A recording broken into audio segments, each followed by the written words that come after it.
I just want to show you why injecting money into the economy doesn't necessarily mean there's going to be hyperinflation. So imagine this. Inflation has now hit levels not seen in a decade, 3.6%. The last time inflation was this high was back in 2011.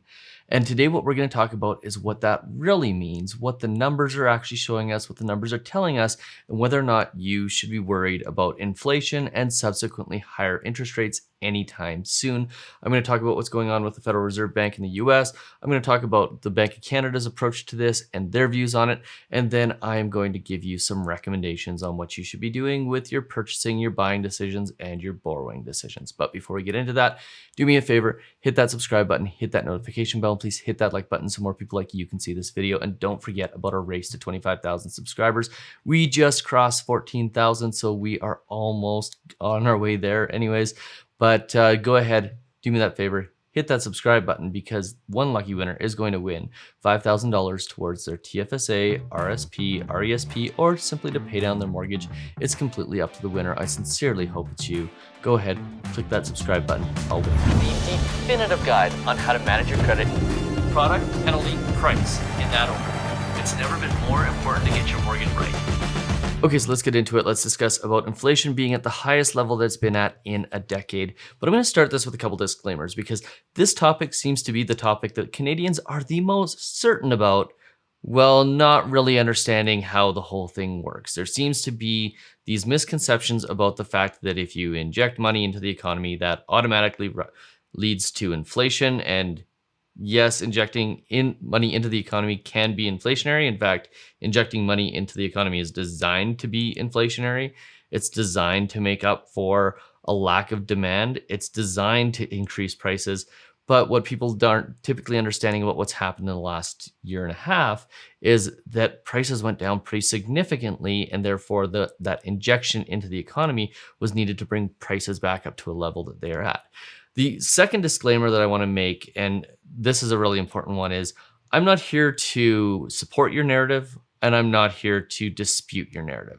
Because the reality of the whole inflation conversation right now is that there is nobody who can predict what is going to happen with inflation and subsequently with interest rates.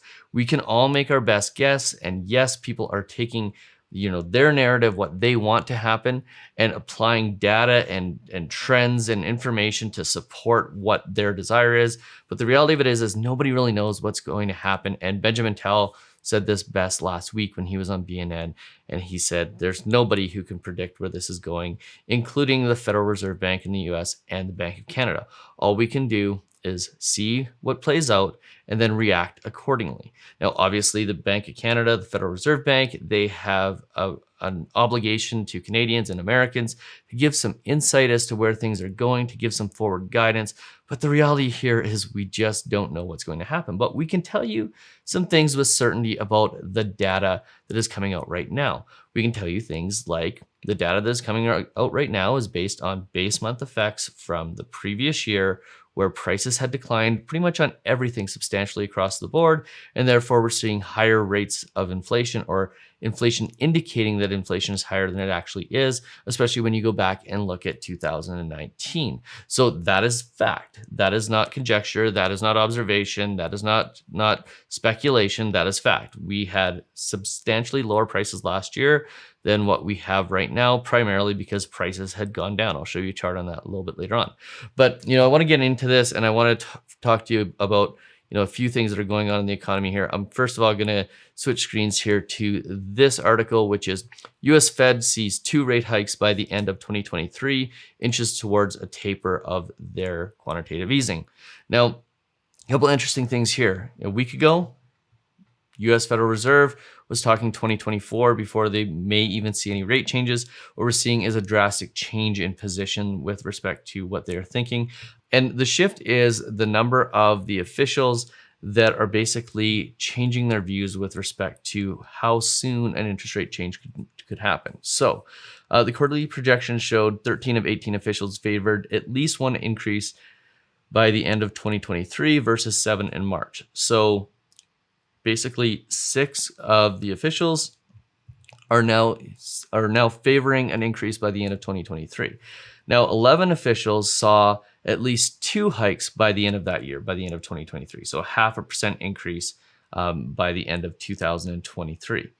Now, when we go a little bit further into this, and I just have to read through this as we're going through, what we're also seeing is that there is a certain number of the members of the Federal Reserve that are estimating that there's going to be an increase by the end of 2022. So 7 of them saw a move as early as the end of 2022. So what this is saying is that the officials at the Federal Reserve are basically seeing that the economy is performing better than what they expected, and therefore they're moving up their estimated timelines. Now, some of them are saying not a chance it's going to happen by the end of 2023. There's still people in the Federal Reserve that are saying, nope, we're still not there. But there are others that are saying, hey, we need to do this sooner. They'll have their conversations, they'll have their debates, and ultimately what will happen is there will be at least some sort of a majority rule on when and if interest rates start to happen. Now, here's the big thing though, is again, going back to that initial piece of the conversation, which is nobody knows what's going to happen with respect to inflation. We really just don't know what's going to happen. And I can tell you right now that we probably aren't going to see the real effects of inflation until, probably 2 to 3 to 4 months down the road. In fact, in October, we could be looking at numbers and going, wow, we're at -1%. That wasn't expected. Or we could be at 0. Or we could be at 1 or 2%, significantly lower than what we thought inflation was going to be at. So, I want to take you to CBC now, because of course, all the news outlets are covering this. But when we get a major news outlet that is making this front page news, I think it's important to go to the non-business news and take a look at what they're saying. So this is their article, Canada inflation rate rises to highest level in a decade at 3.6%.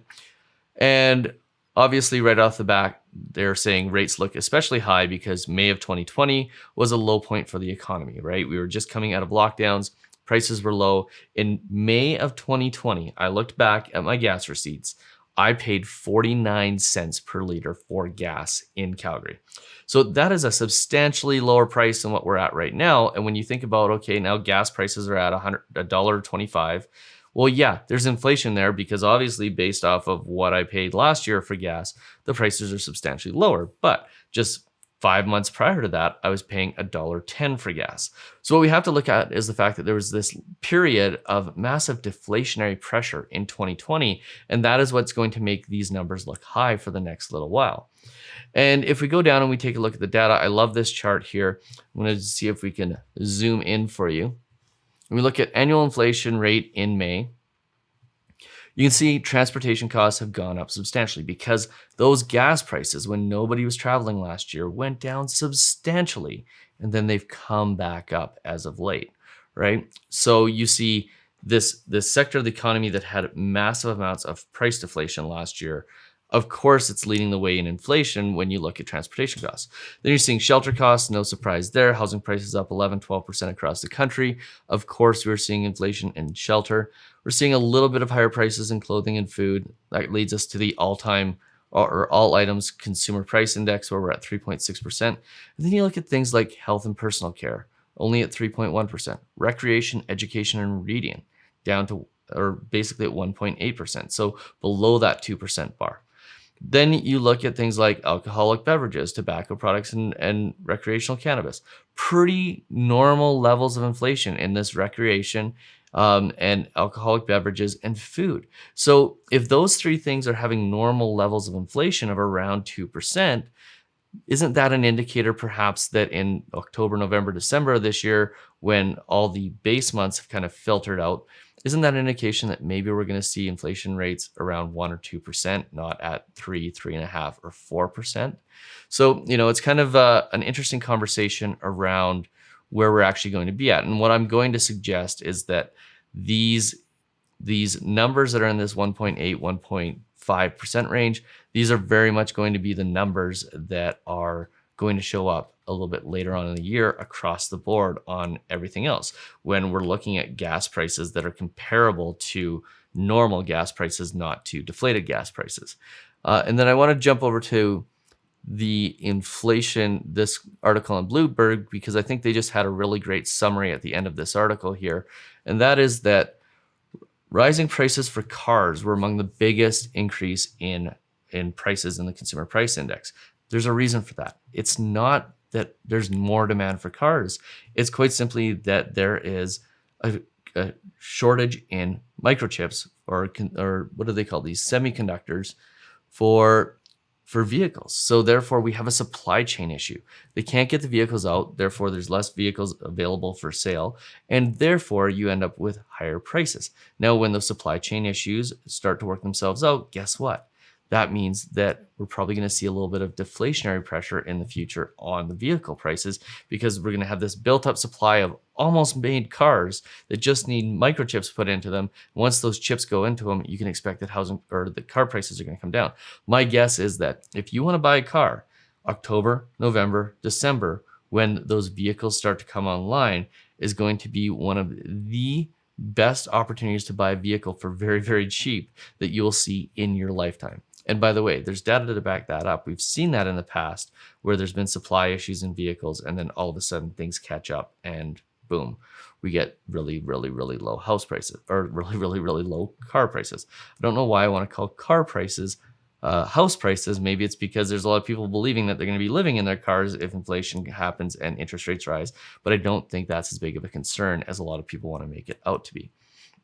Now, I want to show you a couple more quick things here.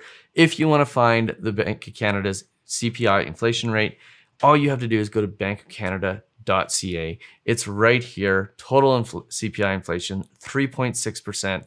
It's always going to be there, usually for the previous month. You can go and you can look at other indicators like the policy interest rates. There's statistics on here that are really great. They have a lot of great pieces of information that you can go through if you want to, nerd out on data. But the last thing I want to take you to is the key inflation indicators and the target rate. And I want to show you this graph because this graph is really, really important. I just want to show you why injecting money into the economy doesn't necessarily mean there's going to be hyperinflation. So imagine this. Imagine everything was normal last year. There was no lockdowns. The economy was going at normal rates, and the Bank of Canada and the federal government injected as much money as they did in the last year into the economy. That would absolutely 100% cause hyperinflation. It would be unavoidable. Just that much excess cash going into the economy for no reason is absolutely and 100% going to be hyperinflationary. However, that isn't what happened. All the money that they've injected into the economy has been injected to make up for all of this deflationary pressure that happened between March of last year and basically until, when was this? February of this year. So there's all this area where productivity in the economy wasn't there, prices were down, and the economy just wasn't running at full steam. So the money that we injected into the economy was in order to make up for that lack in productivity. That's why hyperinflation isn't necessarily a given. It's because the money was put to use. Now, is there going to be wealth distribution? Yes. There's probably going to be a lot of the money that was injected in the economy finding itself into big corporations and finding itself in the hands of very, very wealthy Canadians and very, very wealthy Americans and so on and so forth. But for the most part, that money that was injected into the economy, that's to make up for a lack of productivity. And therefore, because it was used for that purpose, it means that there's less likelihood that it is going to lead to hyperinflation. And I'll tell you right now, if the Federal Reserve Bank in the US, Bank of Canada in Canada, thought that those acts were going to lead to hyperinflation, they would have never injected that money into the economy. They knew and they know that doing it when it is needed doesn't have as much risk as doing it when it isn't needed. So, I want to point that out because, again, this seems to be the topic that Canadians are most certain about. They look at this single one metric, which is you put money into the economy and that creates inflation. It doesn't necessarily work that way because there are times where you have to put money into the economy. The last year was one of them. You can't look at economics through the lens of one piece of data or one piece of theory. There's an economic term called ceteris paribus, all else being equal. And I'll tell you this right now, all else is never equal, which is why you just can't assume that money injection creates inflation and that we're headed down this road to higher interest rates. I can't tell you that interest rates are going to stay low for the next 10 to 15 years, although that is my belief. I can't tell you that they're going to go up significantly over the next 2 to 3 years because we just don't have the data to support that yet. And quite frankly, anybody who tells you that they can predict where interest rates are going or where inflation can going is probably just trying to support their own narrative in the same way that I just said, I think interest rates will stay low for a long period of time. That is me, in a way, supporting my own narrative, primarily because I've done the research on it. And I believe that what happened in the 90s to now in Japan and what happened in the 1920s to the 1960s in North America are pretty good indicators of what would happen in a low interest rate environment. And therefore, yes, I think interest rates will stay low for a long period of time because I've done the research and I'm using that data to support my narrative. But again, it's very hard to tell what's going to happen. And the big thing is, with respect to inflation, is we aren't really going to know what the effects of inflation are until 6 months to a year to 2 years down the road. So I hope you found this video useful. If you did, there are 2 courses that are available: Secrets to Getting the Lowest Interest Rate and First Time Homebuyers Bootcamp. The titles make their content obvious. If you're in either position where you need either of those courses or could benefit and you want to learn more about those topics, there is some really great information in both of those, links in the description below. If you're looking to get into the real estate market and you would like us to hand select a realtor for you, go ahead. There is a link in the description below to a form for that. Tell us all about your situation and we'll make sure that you are hooked up and taken care of. And last but not least, do me that favor, hit that subscribe button, hit that notification bell, and please hit that like button so more people like you can see this video. And don't forget about our race to 25,000 subscribers, where we're going to give away $5,000. I'm not giving you 5,000 subscribers. I'm going to give you $5,000 to do with what you like. So go ahead, click that subscribe button, and we'll see you on the next video. Cheers.